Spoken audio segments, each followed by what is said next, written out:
ৰাজ্যসভা নিৰ্বাচনৰ প্ৰাক্ষণত অগপৰ গুৰুত্বপূৰ্ণ বৈঠক অগপ সভাপতি অতুল বৰাৰ অধ্যক্ষতাত অনুষ্ঠিত হয় এই বৈঠক আৰু বৈঠকতে চূড়ান্ত হ'ব ৰাজ্যসভাৰ দ্বিতীয়খন আসনৰ প্ৰাৰ্থী আৰু ইতিমধ্যে বৈঠকৰ অন্ত পৰিছে বৈঠকত কেতবোৰ সিদ্ধান্ত গ্ৰহণ কৰা হৈছে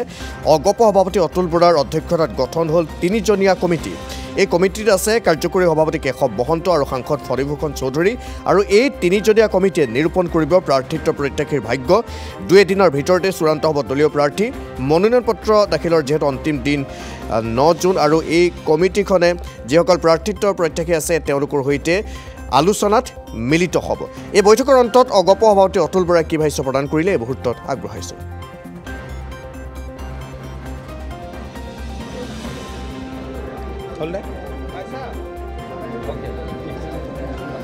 হয় আজি দলৰ বা অগপ দলৰ মুখ্য কাৰ্যালয়ত এখন বিষয়ববীয়াৰ সভা আৰু এই বিষয়ববীয়াৰ সভাত আমাৰ দুয়োগৰাকী সাংসদ আৰু বিধায়কসকলকো নিমন্ত্ৰণ জনোৱা হৈছিল সভা অনুষ্ঠিত হয় বৰ্তমান আপোনালোকে সকলো দেখিছে যে ৰাজ্যখনৰ বহুকেইখন জিলাত বানপানী হৈছে দলৰ কৰ্মকৰ্তাসকলক আমি কেনেদৰে দুৰ্গত ৰাইজৰ কাষত আমি থিয় কৰাব পাৰোঁ এই সম্পৰ্কত আজি আলোচনা হৈছে আৰু ইয়াৰ উপৰিও স্বায়ত্তশাসিত পৰিষদৰ নিৰ্বাচন সম্পৰ্কত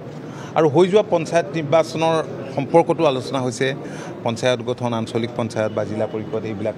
সেই কথাখিনিও আজি আমি ইয়াত আলোচনা কৰিছোঁ ইয়াৰ উপৰিও আমাৰ সন্মুখত ৰাজ্যসভাৰ নিৰ্বাচন আছে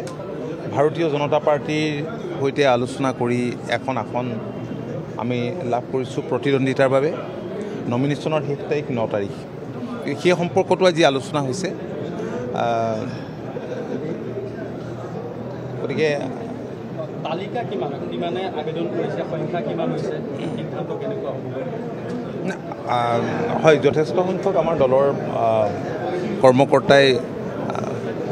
ৰাজ্যসভাৰ প্ৰাৰ্থিত্বৰ বাবে আবেদন কৰিছে গতিকে এখন কমিটি আজি কৰি দিছে দলৰ সভাপতি কাৰ্যকৰী সভাপতি আৰু সাংসদ ফণীভূষণ চৌধুৰী ডাঙৰীয়াক লৈ এখন কমিটি কৰি দিছে আৰু মই ইতিমধ্যে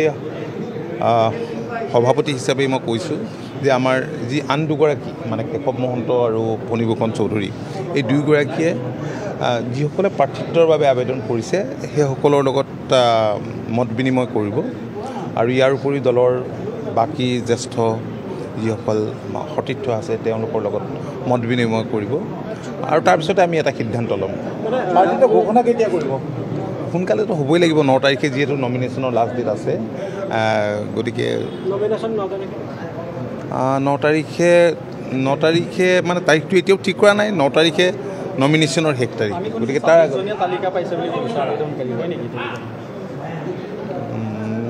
26জনেই হ'ব পাৰে হয়তো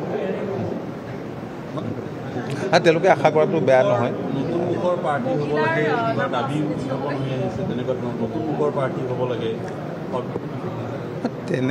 তেনেকুৱা দাবী কোনেও উত্থাপন কৰা নাই সমীৰ মিলৰ মাজেৰে কাৰণ আপোনালোকে জানে যে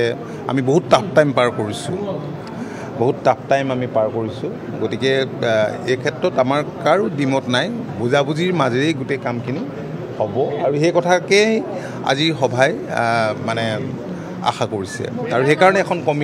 কমিটি কৰি দিছে মই দেখা নাই মহিলাৰ নাম দেখা নাই ভাল হ'ব কোনো ইয়াত কণ্ট্ৰভাৰ্চি নাই মই ইমানকৈ চোৱা নাই এখন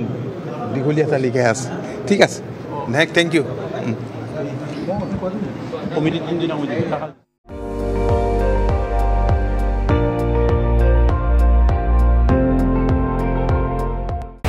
আপুনি চাই আছে ND24